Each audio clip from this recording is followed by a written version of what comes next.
E aí, pessoal, tudo tranquilo? Bom, eu queria trazer esse conteúdo aqui hoje, estava até um pouco ansioso.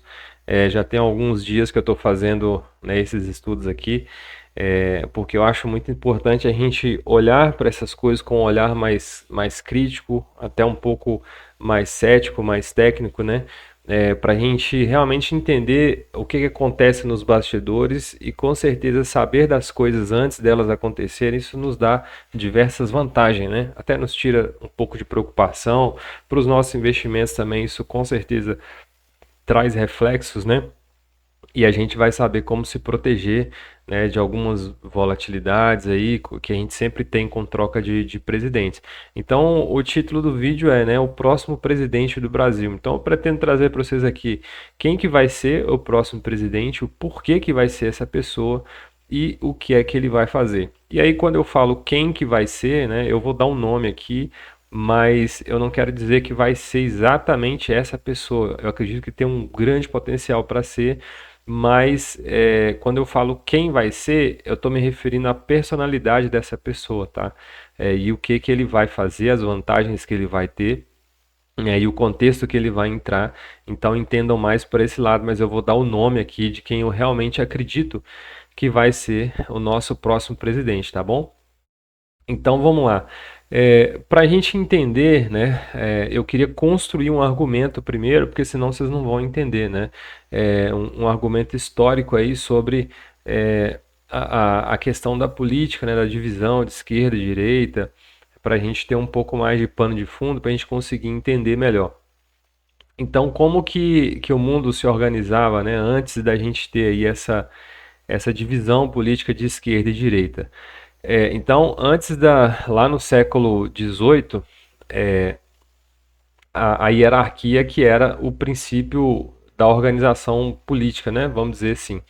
Então, a regra naquela época era a seguinte: as pessoas elas não escolhiam o lugar que elas ocupavam na sociedade, elas nasciam nesse lugar. Então, era meio que você tinha que dar sorte, né? Se você quisesse ser político, você tinha que nascer aí numa família muito tradicional, né?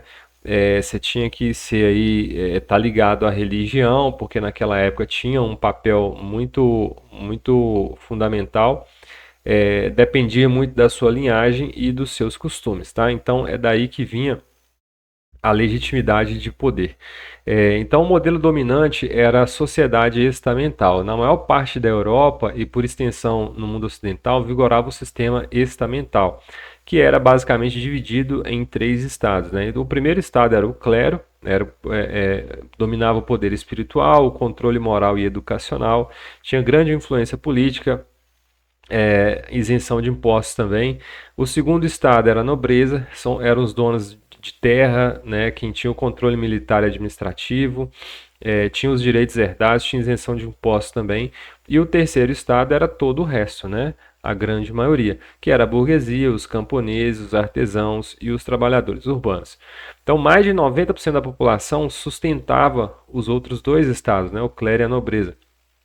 E isso não era visto como injustiça, né? Diferente de hoje, isso aconteceu hoje, né? A gente vê como uma grande injustiça, mas na época não era assim, porque o pessoal aceitava aquilo, né? Era a ordem natural das coisas, tá? Então, o papel da igreja era legitimar tudo.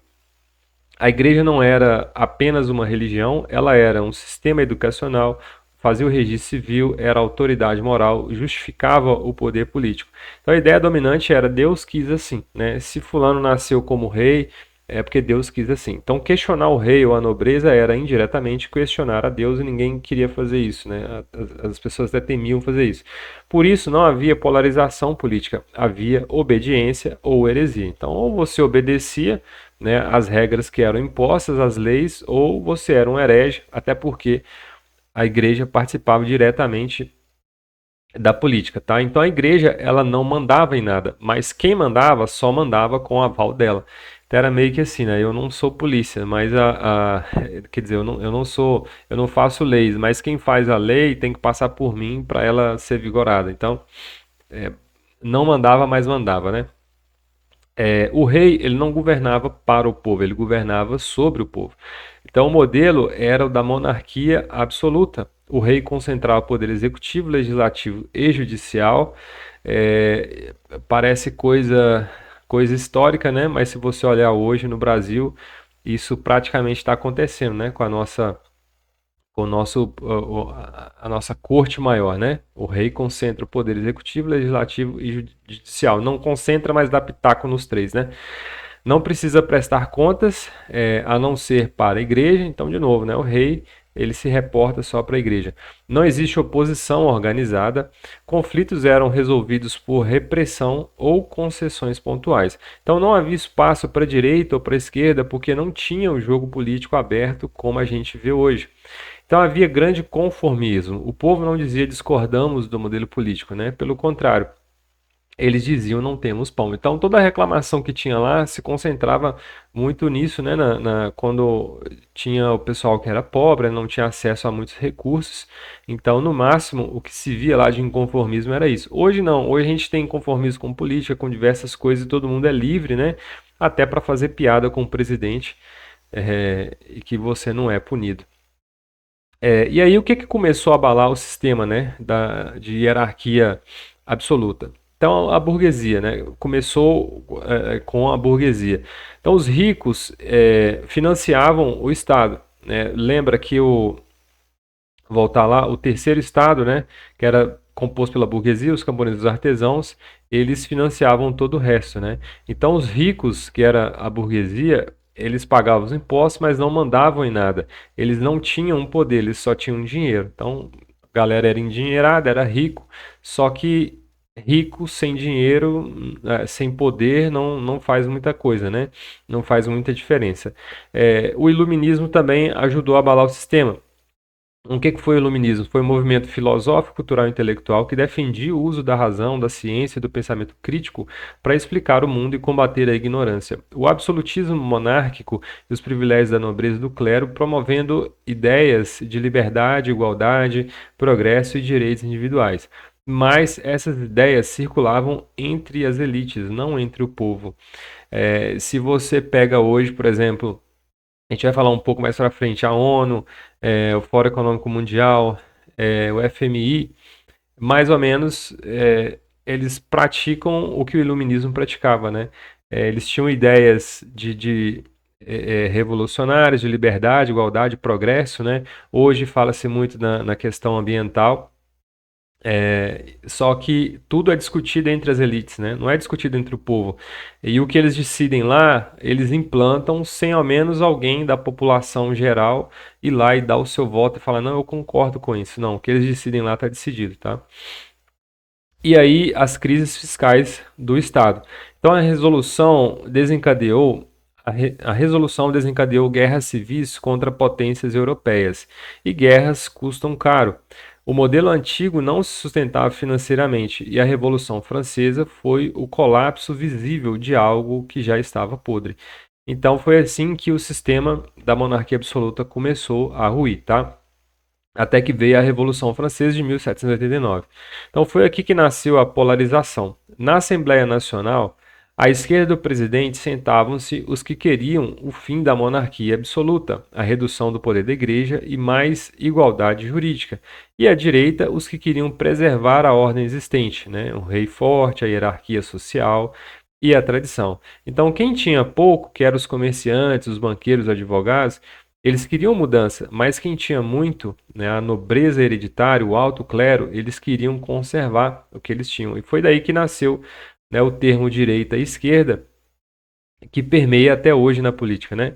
Então o conflito ele não era entre ricos versus pobres, era entre poder herdado e poder conquistado. Então tinha aquelas pessoas que tinham poder, né, vindo de herança e outros que queriam conquistar o poder porque já tinham dinheiro, mas não conseguia mudar muita coisa a favor deles. Então não era questão de mocinhos versus bandidos. E aí, mais ou menos, você já está entendendo, né? Que os ricos daquela época que eram a esquerda, né? Porque eles é que queriam mudar o status quo, né? Como as coisas eram antes.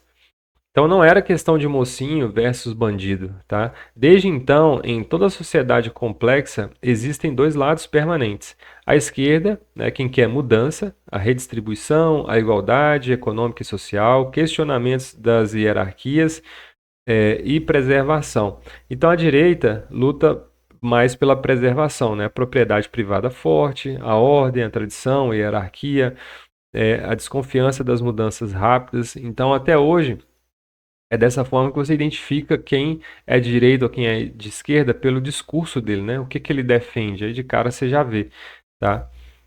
Só que vamos lembrar disso, né? Que naquela época não era bem questão de mocinho versus bandido, né? Isso é coisa de hoje, tá? Um lado odiando o outro. Só que se tornou uma ideologia estruturada, né? O que nasceu como algo plausível, né, de se questionar, acabou se tornando uma ideologia estruturada. Então, no século XIX, com a Revolução Industrial, a urbanização e principalmente o capitalismo e a explosão das desigualdades, a divisão deixou de ser apenas política e virou econômica. Então, o marxismo, o socialismo, o sindicalismo, eles organizam a esquerda. E o liberalismo clássico, o conservadorismo, o nacionalismo, eles passam a organizar a direita a partir do século XIX. Então agora a polarização se torna sistêmica porque ela envolve o trabalho versus capital, ou seja, para você ter dinheiro você tem que trabalhar, o Estado versus o mercado, porque o Estado, né, ele rege o mercado, e a igualdade versus o mérito. Então a partir disso, né, especialmente com o capitalismo, você tinha alguma coisa por mérito, né? E aí é que começou a ter mais essa polarização entre esquerda e direita, porque cada um defendia uma coisa. Então deixou de ser um debate acadêmico e passou a ser um conflito real de sobrevivência. E se transformou transformou o planeta em um mundo binário. Então, hoje o planeta mais ou menos funciona assim, né, na política, ou é esquerda ou é direita.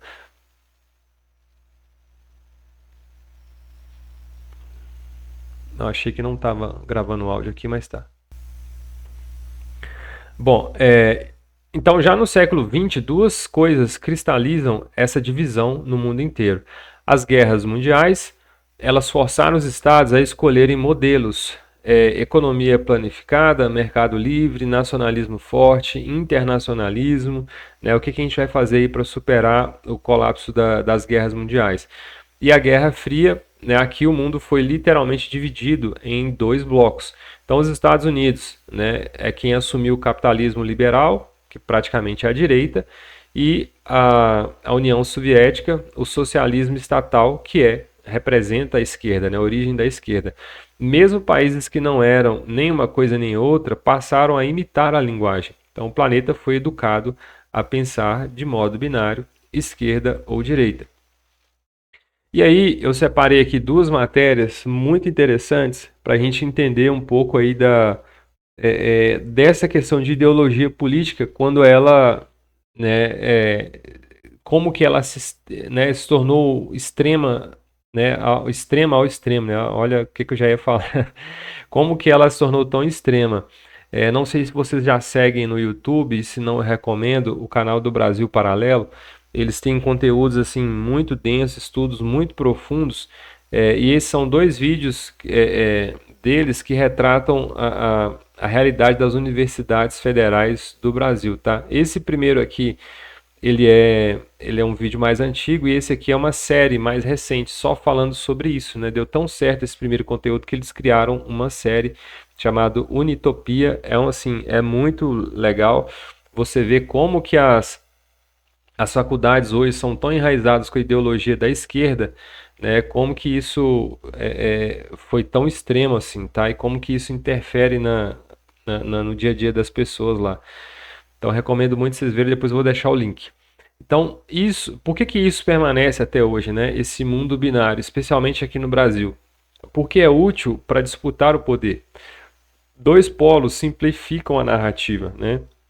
Imagina se você tivesse aí 10, né, 10 pontos de vista diferentes, 10 polos diferentes, seria complicado contra quem que você vai guerrear, né? Então isso acaba simplificando a narrativa. Mobiliza a emoção, cria identidade, né? São nós contra eles e eliminam as nuances que vai dar muito trabalho, conforme eu já falei. Então, no Brasil, isso foi agravado por quê?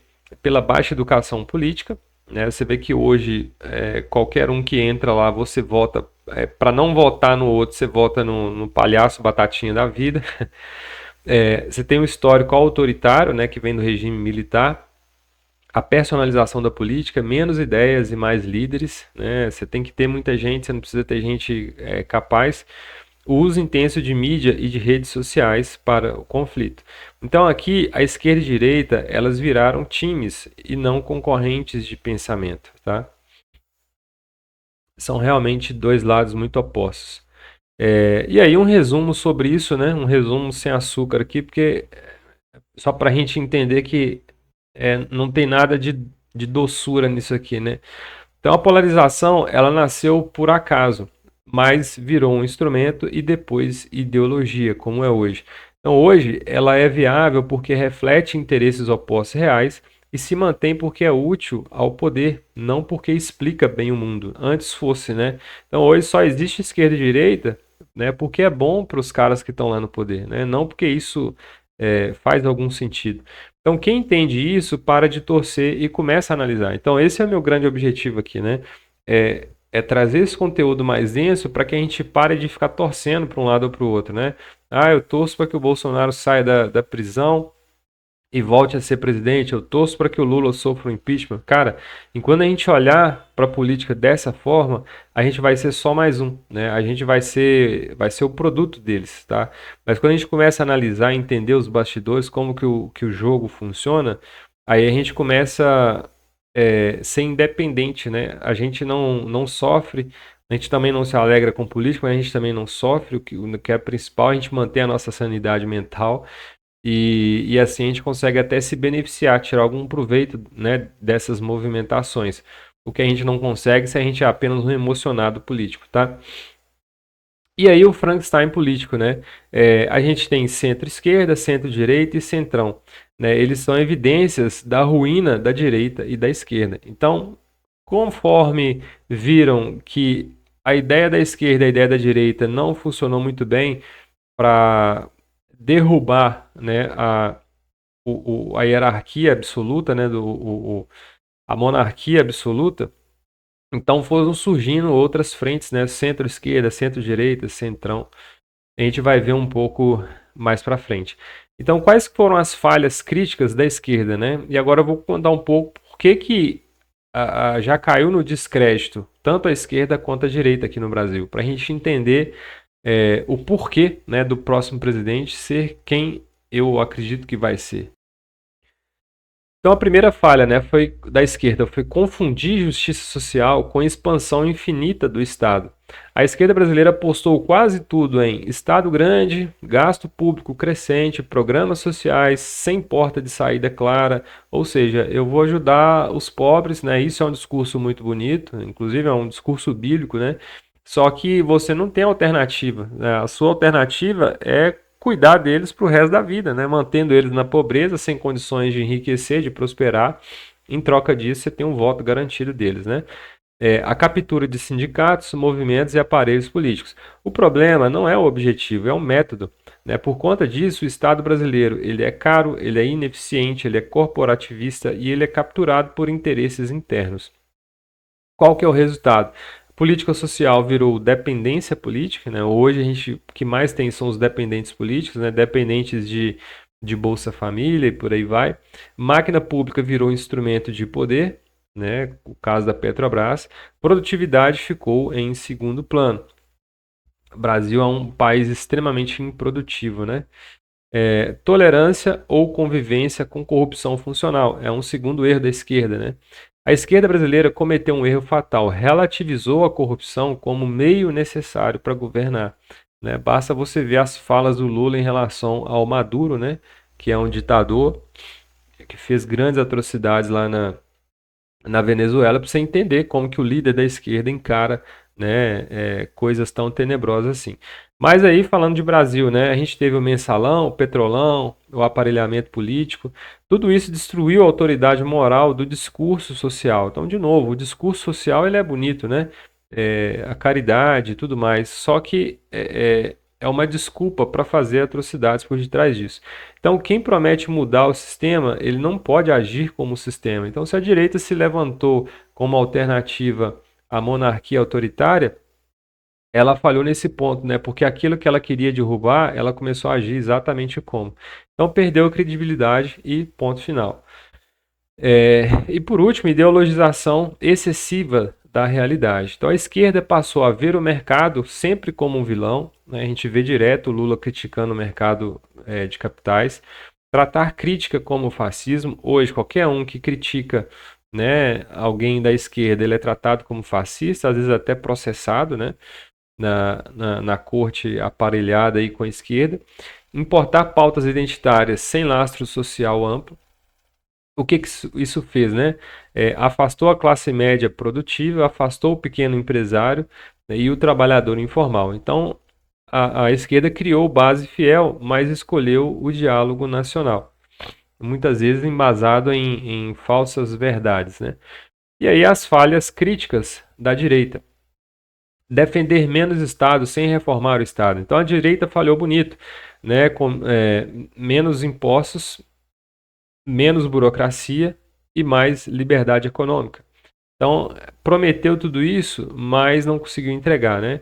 Só que ela não entregou estrutura institucional. Então, reforma administrativa real ela não fez, a simplificação tributária ela empurrou, não conseguiu concluir, segurança jurídica consistente ela falhou. Então, por mais que tivesse lá, né, o renomado Paulo Guedes como um dos caras mais, o maior crânio, né, do governo da direita, não conseguiu colocar em prática tudo isso, né?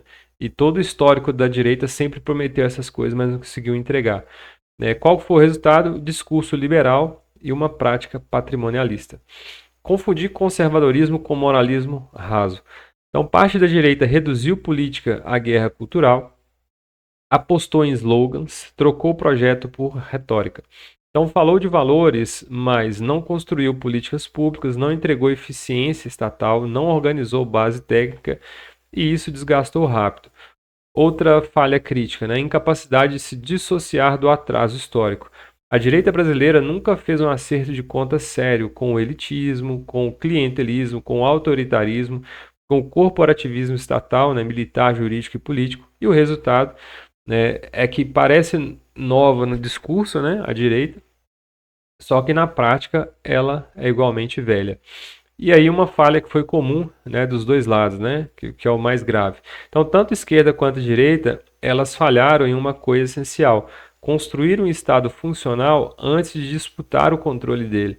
E aí, se você toma os Estados Unidos como exemplo, lá também a gente tem essa polarização esquerda e direita. Só que antes disso acontecer, eles conseguiram criar um Estado eficiente, né?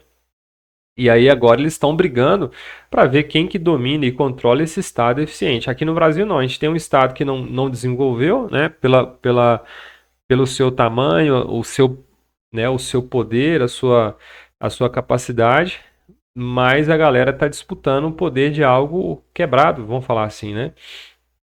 Então, antes de tentar construir um Estado que funcione, eles estão disputando o poder sobre ele. Então, ambos quiseram mandar, influenciar e controlar, só que poucos quiseram reformar, profissionalizar e tornar eficiente. O Brasil não sofre por excesso de ideologia, ele sofre por déficit de capacidade estatal.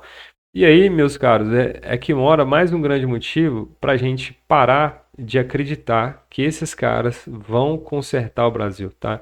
Ninguém está afim de consertar o Brasil, por mais bonitinho que seja, por melhor que seja o discurso, é muito difícil disso acontecer, tá? A cultura do Brasil, ela é bem complicada, tá? Então a gente tem que parar com essa ideia de torcer. E aí você pode perguntar, beleza, então vamos esquecer esquerda e direita e vamos olhar para o centro, né?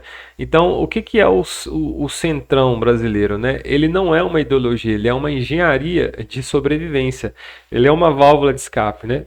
Por que, que ele existe? Porque o sistema é caro, né? O sistema esquerda-direita ele é caro, governar exige maioria, ideologia pura não vai fechar a conta, né? A galera do centro, eles sabem que, né, que eles não podem ser extremamente ideológicos, né? E todo mundo que é da esquerda hoje ou da direita, né? Não vou citar nomes, mas vocês sabem quem são as figurinhas carimbadas. Eles são extremos, cada um para o seu lado, né? E o centro não, ele é mais um pouco mais morno.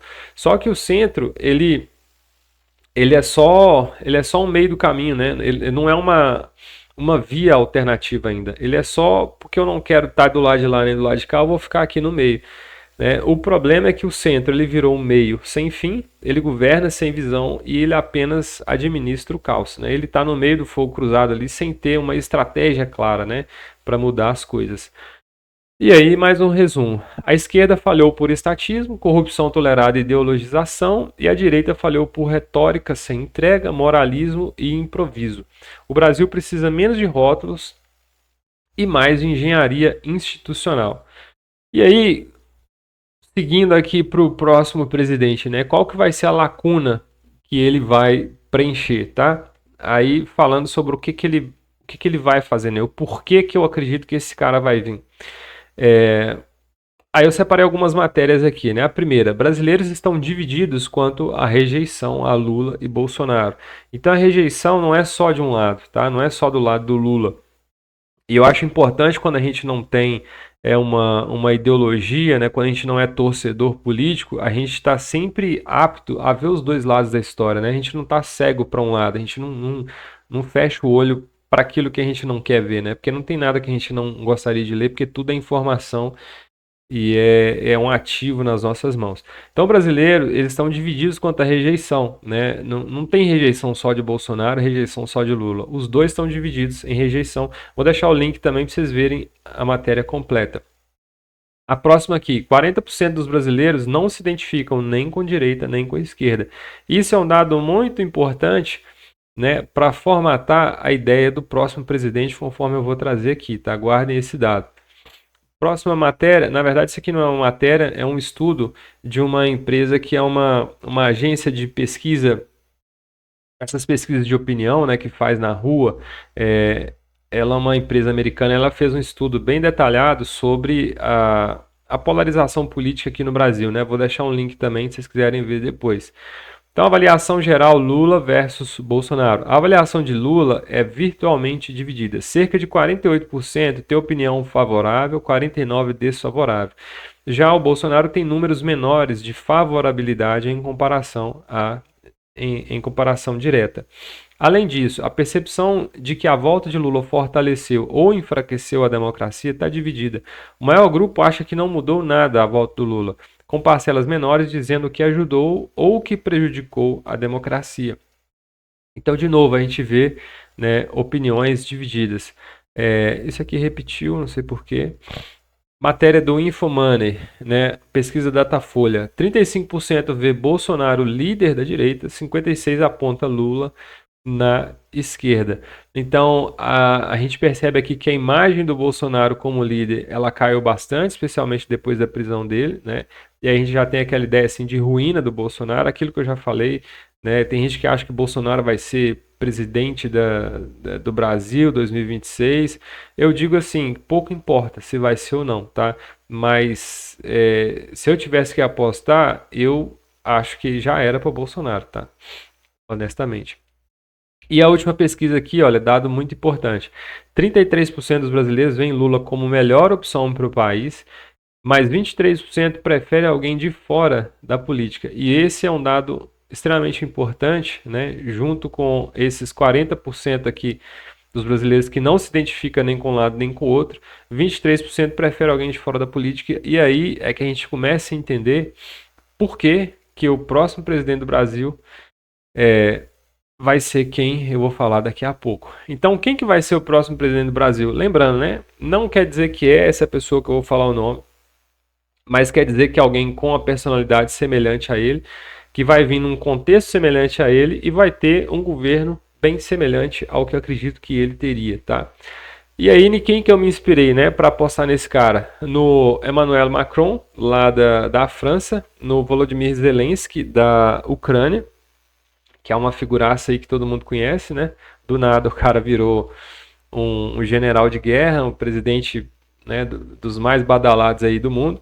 E o Bukele, esqueci o primeiro nome dele, Nayib, acho que é Nayib Bukele, que é o presidente de El Salvador, tá? E aí, quem que vai ser o próximo presidente, né? Aliás, ainda contextualizando por que que eu me inspirei nesses três caras aqui.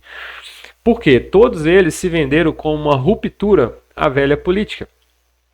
O Macron surgiu como nem direita nem esquerda, rompendo com os partidos tradicionais franceses e criando um movimento próprio. O Zelensky ele veio do entretenimento, sem histórico político, com discurso de renovação radical contra a corrupção. E do nada o cara virou general de guerra. E o Bukele ele quebrou com a esquerda tradicional salvadorenha, né? E criou um novo movimento e se projetou como alternativa ao sistema político falido do país. Ou seja, cada um à sua maneira encarou o anti-establishment, apesar de estilos completamente diferentes. Só que eles têm algumas coisas em comum. Todos eles concentraram poder, mas cada um por caminhos diferentes. Então esse é o ponto mais icônico, porém real. O Macron, ele centralizou divisões e enfrentou críticas por governar de forma vertical, especialmente após usar mecanismos constitucionais para aprovar reformas impopulares. Ou seja, né, o cara usou aquilo que era correto, né, mecanismos constitucionais para aprovar coisas que a maioria não apostava. Mas esse que é o ponto crítico quando você confia demais em alguém, né? Quando você tem a maioria, né, botando toda a sua esperança no governante. O Zelensky, em guerra, ele assumiu poderes excepcionais que ampliaram sua influência sobre mídia, oposição e instituições. A situação típica de conflito, mas ainda assim concentração. O Bukele ele jogou o nível para cima, ele dominou o Congresso, o Judiciário, as Forças Armadas e transformou a estrutura estatal num aparelho alinhado ao seu projeto. Se vocês não conhecem o Bukele, eu sugiro vocês pesquisarem sobre ele, porque dos três aqui, ele é o mais ditador de todos. Só que ele é um ditador com uma aprovação enorme da população lá. Por quê? Porque ele chegou como o salvador da pátria. El Salvador tinha um dos níveis de homicídio mais altos do mundo, né? E hoje tem o nível mais baixo do mundo, graças ao que ele fez. Então ele prometeu acabar, né, com a violência lá no país. A população acreditou tanto nele que ele conseguiu dominar tanto o Congresso quanto o Judiciário e as Forças Armadas com pouquíssima resistência, né? Mas ele cumpriu o que ele falou. Então, ou seja, à custa de trazer mais segurança para o país, ele teve que se tornar um ditador, e ele é um ditador que eu imagino que não vai sair de lá mais nunca, tá? Então, o grau varia muito, mas a tendência dos três é a mesma: lideranças fortes, personalidades e com crescente centralização institucional. Então, veja isso, todos três têm essa característica de ser líderes fortes e de centralização institucional, ou seja, o poder centraliza muito neles, tá? Ok? Então você dá a entender o seguinte, que depender do povo, eles não saem de lá mais. É claro que eles têm oposição política, né? Mas se eles são a maioria, se o povo é a maioria com eles, então não sai mais. Então todos eles apostam pesado em narrativa e construção de imagem. O Macron, ele é um produto político, com comunicação de alto nível, discurso tecnocrático e aparelho cosmopolita. O nosso próximo presidente do Brasil, eles parecem muito mais com o Macron, tá? Só para dar um spoiler aqui. O Zelensky, ele é um comunicador nato, ele transformou a guerra da Ucrânia numa operação global de narrativa, o que explica parte da sua popularidade no Ocidente. O Zelensky, ele era humorista, né, cara, pra vocês terem ideia. E o Bukele, ele domina redes sociais como poucos líderes no mundo, né? Ele é o presidente que acho que tem mais seguidores comparado no mundo todo. Ele governa pelo X, né, o antigo Twitter, e transforma as políticas em espetáculo. Tudo que ele faz é sempre muito bem, feito um marketing muito grande em cima, né, das coisas que ele faz lá. Especialmente a política de segurança, que é o maior forte dele. Então, o que ele fez? A maior promessa dele vai ter paz e segurança aqui. E realmente teve. Só que ele é um ditador e ele provavelmente não vai sair de lá mais nunca. Em comum, todos eles sabem usar mídia, enquadramento narrativo e imagem de forma muito estratégica. Então, resumo, né? Eles se parecem porque chegaram como ruptura contra a velha política, ou seja, direita e esquerda, todos os dois tentando mudar as coisas, todos eles tentando acabar com a monarquia tradicional, né? Só que todos eles estão falhando, um fala que o outro é o pior e aquela coisa toda e o país não sai do lugar, aí chega esses caras para romper, né? Ou então o país está afundando, né? Como é o caso de El Salvador, e o cara chega e fala, não, deixa comigo que eu resolvo, tá? Eles concentraram poder em níveis diferentes, são comunicadores agressivos, cada um à sua maneira, e constrói sua legitimidade através da narrativa. Mas eles são diferentes por quê? Porque o Macron ele é o mais institucional de todos, o Zelensky ele se tornou um líder de guerra e o Bukele é o mais autoritário e o mais popular de todos. Ok? E aí tá a fotinha sorridente do nosso próximo presidente. É, aposto muito nele, porque conforme a gente vai ver, ele tem tudo a ver com esses três que a gente já falou, Macron, Zelensky e Bukele, só que muito mais com o Macron. Mas ele pode se tornar um Bukele, tá? Dependendo do contexto, conforme ele vier. De novo, vou repetir, não quer dizer que ele vai ser o cara. Hoje eu acho que de todas as pesquisas que eu fiz, eu acho que ele é o cara que tem a personalidade mais próxima, né, de preencher o papel de um Macron no Brasil.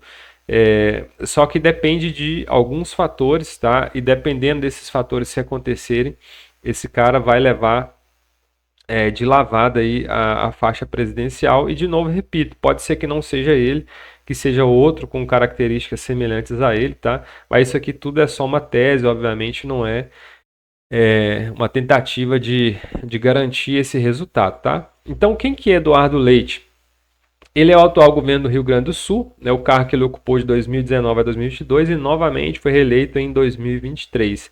Ele tem um perfil Macron, ele é jovem, é tecnocrata, ele fala bem, transita entre esquerda e direita, vem de modernidade e racionalidade. Ele é um forte candidato a virar uma terceira via no Brasil, desgastada pela direita e esquerda. Então, ou seja, quando o povo chega no ponto de gritar, pelo amor de Deus, não queremos nem esquerda nem direita, nós queremos uma terceira via, uma alternativa para isso, né? Que não pode ser o centrão morno que a gente tem, que não é nem frio nem quente, é morno, né? É apático. Então, quando o povo gritar por isso, aí sim é que eu acredito que ele pode se tornar essa terceira via, tá? Então, ele já provou que sabe ganhar a eleição. Diferente de influenciadores e candidatos na internet, né? Como aquele lá que levou a cadeirada, ele venceu disputa pesada e administrou um estado gigante e complexo. Ele tem imagem de moderado e o Brasil não extremista gosta disso. Ele não desperta ódio visceral dos dois polos. Isso é ouro em época de polarização. Ele é previsível, institucional e estável. Isso passa segurança para o eleitor que quer sair da guerra política, mas não quer aventura. Né? Ou seja, eu quero sair dessa guerra de esquerda e direita, mas eu não quero me aventurar num doidão lá né, que está usando toda a sua habilidade de blogueiro, né, toda a sua habilidade com redes sociais para me aventurar na política. Né? Ele não tem rejeição nacional consolidada, o que é muito raro hoje na política. E se quiser romper o sistema binário, ele precisa nascer com baixa rejeição. E ele já tem isso, tá? Um nível baixíssimo de rejeição. Aqui eu coloquei uma linha do tempo da trajetória dele, depois vocês podem ler com calma, mas só para passar rapidamente, em 2004 ele teve o primeiro contato com a política, vereador aos 19 anos. 2008 ele foi eleito vereador de Pelotas, 2011 presidente da Câmara Municipal, de 13 a 16 foi presidente de Pelotas, 18, ele foi eleito governador do Rio Grande do Sul aos 33 anos. De 19 a 22 foi o primeiro mandato como governador. 2021 tornou-se o primeiro governador do Brasil a assumir publicamente que é gay. E isso dá uma vantagem interessante para ele, né? Especialmente com essa ascensão hoje aí do grupo LGBTQIA+, que são assim comunicadores muito eficientes, especialmente com a ala jovem, né?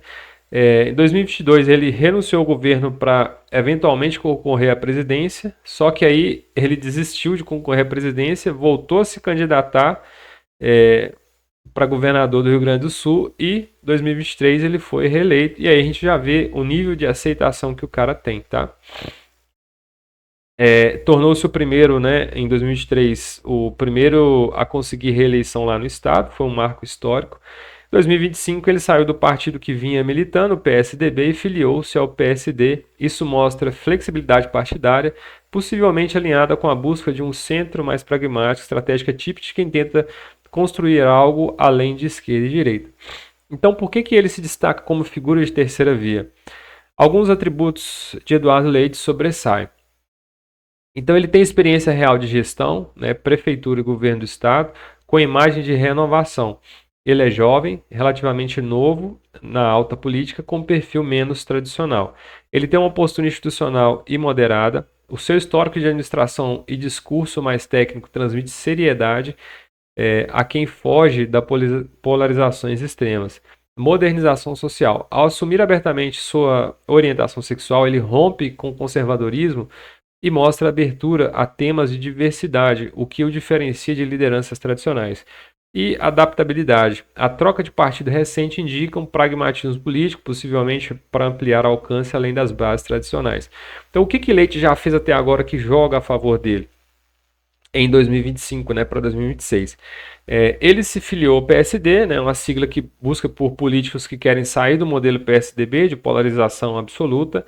Ele anunciou oficialmente a pré-candidatura à presidência em 2026, então não é uma viagem que ele pode se tornar o próximo presidente, né, tem fundamento real para isso.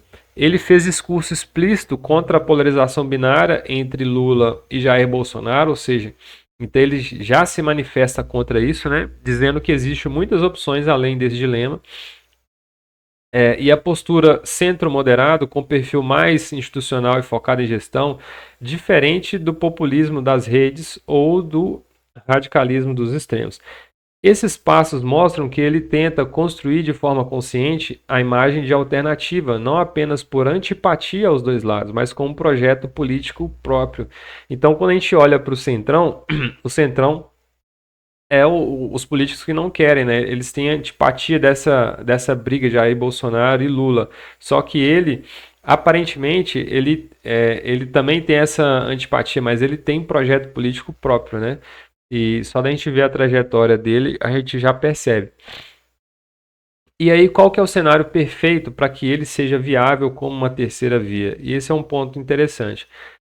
Uma crise real grave envolvendo os extremos. E parte disso já aconteceu, que é o fato do Bolsonaro ter sido condenado e preso, né? Que ele perdeu muito prestígio entre a direita. Então, assim, para que o Brasil de fato clame por uma terceira via, essas duas vias principais elas têm que ruírem, né? E a direita já era, como eu falei, cara, se você é torcedor de direita ainda, esquece, bicho, esquece, já era, já foi.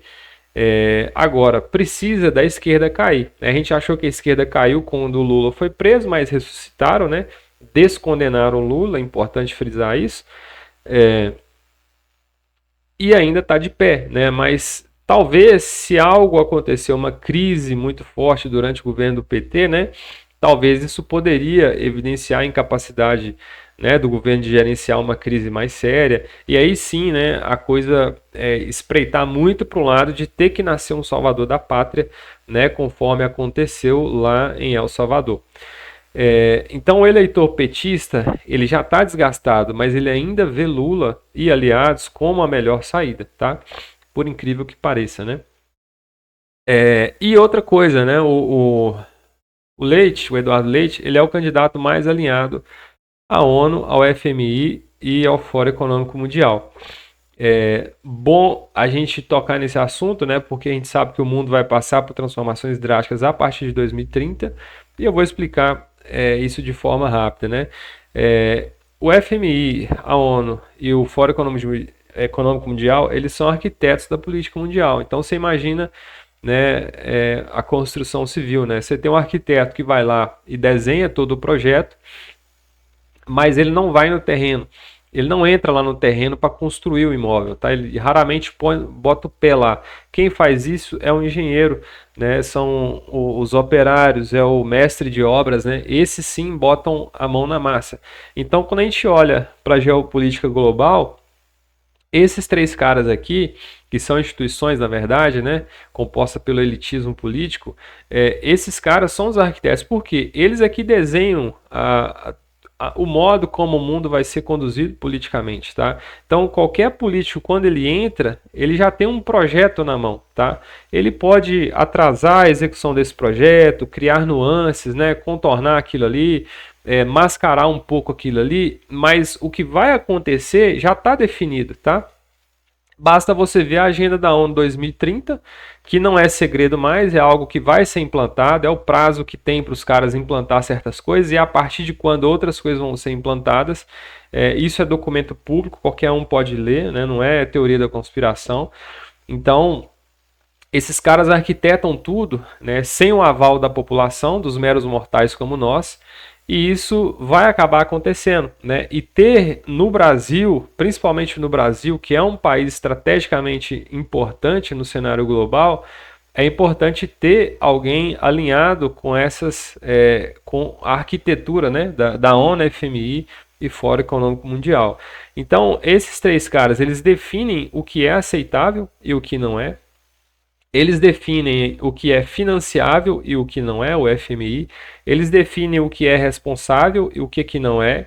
E definem o que é punível economicamente e o que não é.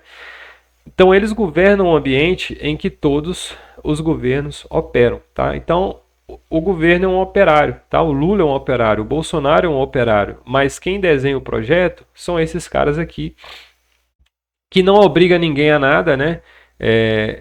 Isso é o que é o mais legal. Eles não obrigam ninguém a nada, mas quem não adota aquilo que eles definem lá dentro é drasticamente prejudicado, né? Por exemplo, a questão das emissões de carbono, a questão do ESG, né?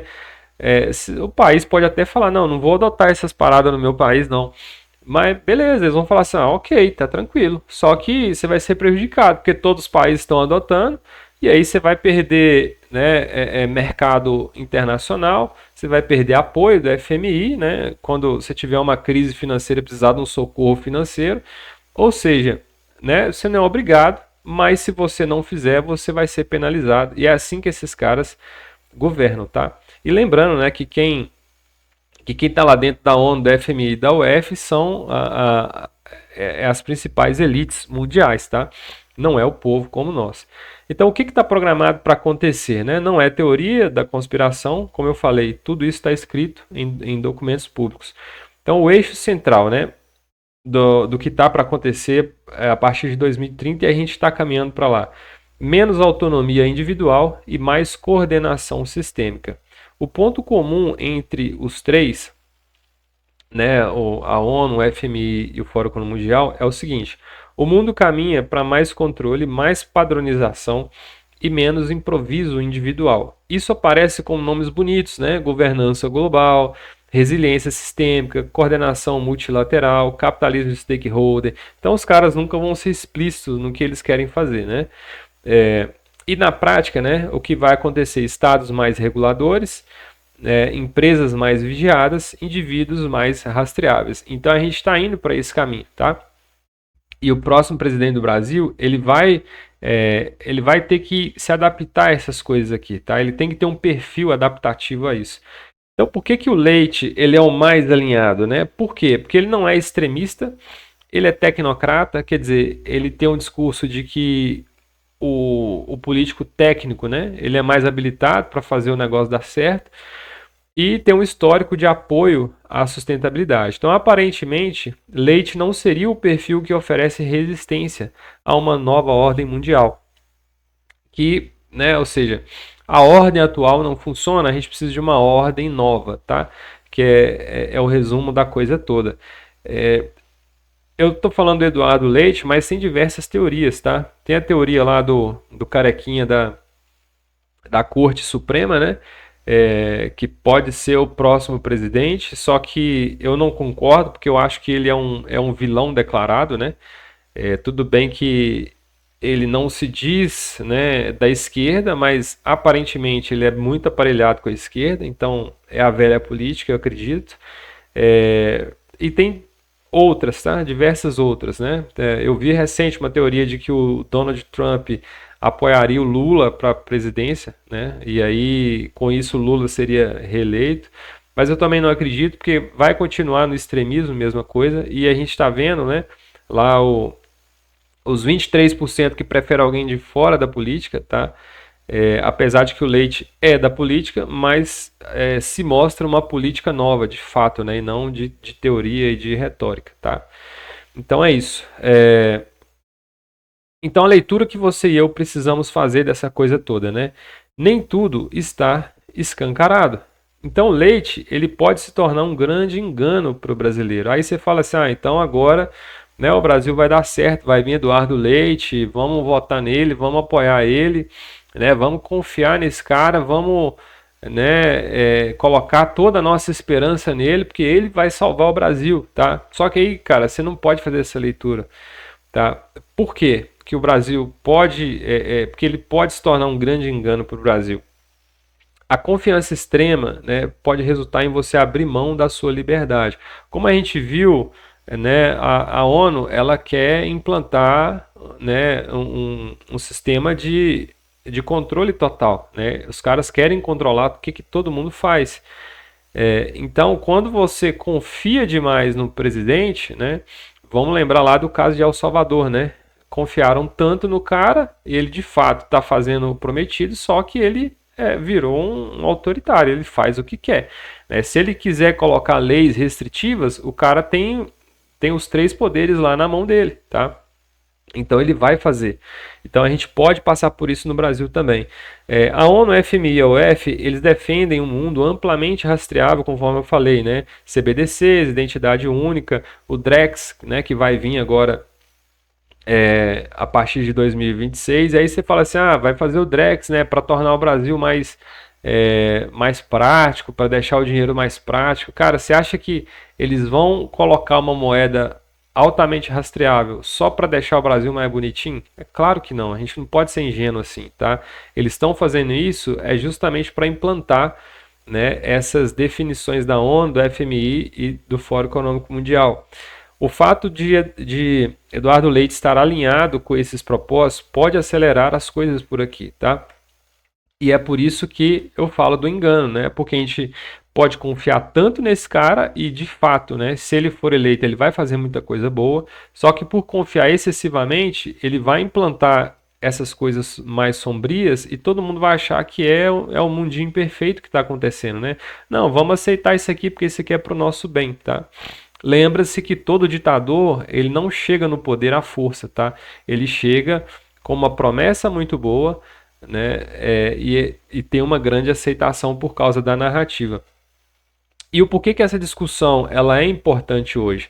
Porque o controle total não é teoria, ele está escrito em documentos públicos, né? Essa agenda da ONU 2030, ela é pública. Inclusive tem ela no site do Senado brasileiro, tá? Você procura lá, você acha. Além disso, grandes elites como Elon Musk, Larry Fink, Peter Thiel, Jeff Bezos, eles têm dito publicamente coisas como você não vai ter nada, mas vai ser feliz. Isso é uma frase do Klaus Schwab, o fundador do Fórum Econômico Mundial. Depois eu vou fazer um conteúdo sobre isso, porque é muito importante a gente saber dessas coisas, por que ele falou isso, qual que é o contexto, né, a visão de mundo perfeito dele. 90% dos empregos serão substituídos por máquinas de inteligência artificial. Isso aí o Elon Musk falou num podcast recentemente. Falou também da renda básica universal, né, que não vai ter emprego para a maioria das pessoas, mas o governo vai pagar uma renda básica para todo mundo. Você não vai precisar trabalhar e você vai ter uma rendinha para sobreviver. Né? Aí você já imagina o cenário, né? Só que a sua renda não vai ser dinheiro em espécie que você vai poder negociar com quem você quiser, vai ser CBDC, altamente rastreável, eles podem colocar ali um prazo de vencimento para o seu dinheiro, né? Ou pior ainda, vai vir através da marca da besta, né? Que é um chip debaixo da sua pele que se você não aceitar, você não vai poder nem comprar nem vender em lugar nenhum, porque eles querem rastrear tudo que você faz e é para isso que nós estamos caminhando. E a teoria do grande reset, que não é algo moderno, né? Algo já de bastante tempo. Então, tudo isso vem das reuniões entre a ONU, a FMI, o Fórum Econômico Mundial, as portas fechadas, com a elite global, e é implantado silenciosamente sem o aval da população. Então, por isso que é importante a gente saber dessas coisas, tá? Primeiro, para a gente parar de ser torcedor político. Segundo, para a gente observar o que está acontecendo nos bastidores. Terceiro, para a gente não confiar em homem, né? Porque a gente sabe que esse mundo não tem mais jeito, né? Já está perdido, né? Só Jesus mesmo agora para colocar os pingos nos is, né? Para transformar todas as coisas. E a gente que é cristão, é aí que está a nossa esperança, não deve ser no homem. E saber disso muda o nosso enfoque político, né? Nós precisamos parar de torcer para a esquerda, direita ou centro e ser meros observadores. Não importa quem for o próximo presidente, né? Pode ser o Leite, o Bolsonaro, o Lula, qualquer coisa. Só que o destino do mundo até 2030 e de 2030 para lá já está todo desenhado, tá? O projeto já está desenhado, não tem mais volta. Então, como podemos nos beneficiar disso tudo, sabendo antes quem será o próximo presidente? E como que a gente pode se proteger do controle total? É com essas duas perguntas que eu queria que a gente saísse desse conteúdo aqui, né? Não com só com respostas, mas com perguntas, que são perguntas inteligentes da gente fazer, e eu pretendo gravar um próximo conteúdo, né, para responder esses dois pontos aqui, beleza? Então, por enquanto é isso, espero que vocês tenham gostado, depois vocês deixam a opinião suas, deu um trabalhinho para fazer isso aqui, mas é gratificante conseguir enxergar essas coisas, né, juntar esses pontos, entender para onde que as coisas estão caminhando. Eu espero que isso possa trazer um pouco mais de lucidez para a gente, né, até mesmo para que a gente consiga se antecipar a possíveis cenários econômicos, né, com troca de presidentes e como que ele vai governar, para a gente se beneficiar também nos nossos investimentos, beleza? Então é isso, fique com Deus, conte comigo aí para mais estudos e a gente volta no próximo vídeo. Valeu!